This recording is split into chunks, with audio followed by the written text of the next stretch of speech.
Hi guys, andito na naman ako, pero bago ang lahat, paki-like na and share and subscribe my channel para updated po kayo. Ayan. Dito na naman ako guys sa Port KDD at alam nyo guys kung anong gagawin namin dito. Maningin-tingin kami guys sa basurahan. Ang sexy guys ang mananaog basurahan guys. Kasi long weekend dito.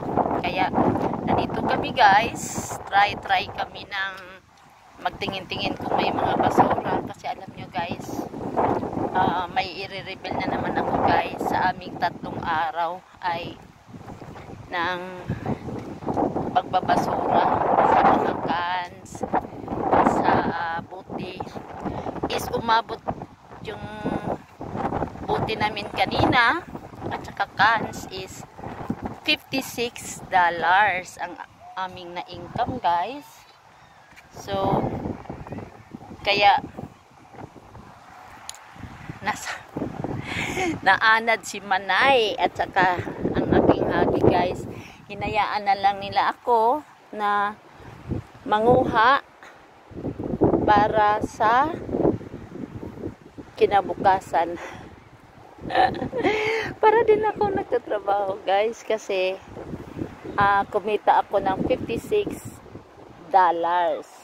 Last week ang naibenta namin guys is $117. Yes. For 1 week.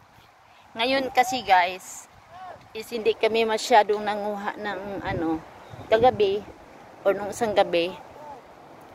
Yun, naningin-tingin kami sa basura guys.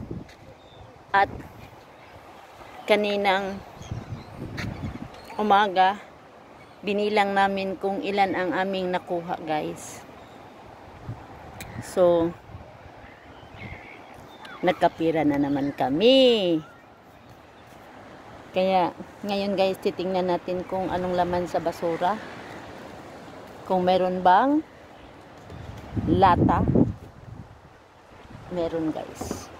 Kaya lang hindi ako nakadala ng pangkuhit. Balik ako sa sasakyan kasi merong lata. 1 piraso guys. Tingnan ko muna guys. Hindi ako nakapagdala guys eh. Kaya tingin mo na lata sa basura. Si meron doon guys. Pangalawang meron talaga.